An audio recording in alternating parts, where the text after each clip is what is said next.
Район җирлегендә балалар һәм яшүсмерләр арасында наркотиклар, тәмәке, алкоголь эчемлекләрне куллануга каршы профилактика эше планлы һәм системалы алып барыла. Мәктәпләрдә даими рәвештә сәламәтлек дәресләре оештырылып килә. Киләчәк буынны тәрбияләүдә, әлбәттә, китапханәләр, саулык саклау учреждениеләре, прокуратура һәм полиция вәкилләре дә читтә калмый. Балаларны түгәрәк өстәлләр артына җыеп, җанлы әңгәмәләр ярдәмендә гомум кешелекне куркыныч астына куйган начар гадәтләрнең зарары хакында аңлатыла. 12 сентябрь көндә шундый чараларның берсе район үзәк китапханәсендә китапханәче Клара Халиуллина оештыруында һәм алып баруында «Мин сәламәтлекне сайлыйм» ди исеме астында сөйләшү аңлату булды. Анда Тәлгать Рахманов исемендәге урта мәктәпнең 8 А сыйныф укучылары катнашты. Чара 11 сентябрь бөтен дөнья аеклык көне кысаларында узды.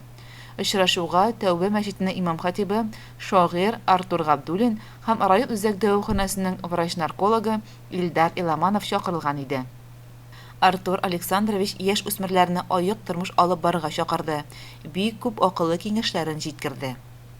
Безнең динебездә нәрсә безнең тәнебезгә зыян китерә бит, ул безгә категорически запрещен. Харам булып санала. Харам диелә. Аракы тәнгә зыян китерәме? Китерә. Әлбәттә китерә. Нык зур зыян китерә.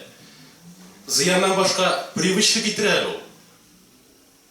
Шуңа күрә дә минем әйтәсе килгән сүзем тагын бер кабатлайм. Сүзләремне йомгаклаганда сезгә кем генә әйтмәсен, дусыгыз, якын дусыгыз, әйдә бергә, әйдә. Туган кем булсын, нинди генә бәйрәм булмасын, әйдә дип әйтсә дә, юк кирәкми, мин андый түгел. Миңа ул кирәкми. Үзегез крутой булыгыз. Шундый җавап биреп бирәбез. Чөнки әтиәниләрегездә сезне аның өчен тәрбияләгән. Андай бердән сак булырга кирәк. Илдар Вильсор улы үсеп килүче яшь организмга наркотикларның, алкоголь эчемлекләрнең нинди зыян китерү турында сөйләде. Ну вот есть вред для организма непосредственно, есть вред именно окружению, семье, работе, то есть всему, что тебя окружает, все, что тебе дорого. То есть, если сказать, что мы обязаны, что у нас ценно? Это здоровье ведения. Что у нас ценно? Это наши близкие, наша семья. Что у нас ценно? Это вот в вашем случае пока учеба, ваше становление. Будете взрослыми, после 18 отучитесь, будете работать. Для вас работа будет ценна, чтобы жить, зарабатывать, чтобы себя обеспечивать, одевать себя, семью, близких и так далее, и так далее. То есть вот эти вот основные столбы, так скажем, на которых зиждется, на которых стоит наша жизнь, на чем мы основываемся. Ну, кто-то еще выделяет отдельно финансовое благополучие, но это уже я уж просто в одну. Вот это работа, финансовое благополучие. То есть, если здоровья не будет, может развалиться семья. Если здоровья не будет, не сможешь работать. Вот.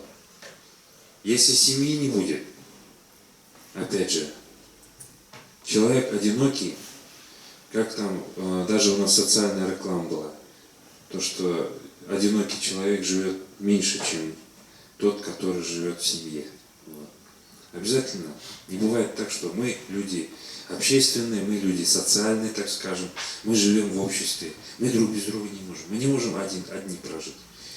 Мы никак это не отшельники, мы все каждый день с друг с другом общаемся, шутим, улыбаемся, прикалываемся и так далее, и так далее, и так далее. Но вот это все, что я вот пока вкратце то, что говорю, все это отбирает алкоголь, наркотики, вот эти так называемые, в кавычках, вредные привычки, на моем языке это уже заболевания, так называемые, они отбирают все это у человека. Пусть не сразу, пусть не сегодня, но сегодня, завтра, послезавтра человек может остаться без семьи, без работы. В пьяном виде совершается преступление. То есть это и кражи, это и в пьяном виде за руль сел, сбил человека, все. Чарада яшь үсмерләргә алкоголизмның зыяны турында видеоролик күрсәтелде. «Мин аяклыкны сайлыйм» дип исемле китап күргәзмәсе оештырылды. Гомумән, очрашуның нәтиҗәсе булыр. Яшьләребез алкоголизм афәтеннән читтә йөрләр дип ышанып калабыз.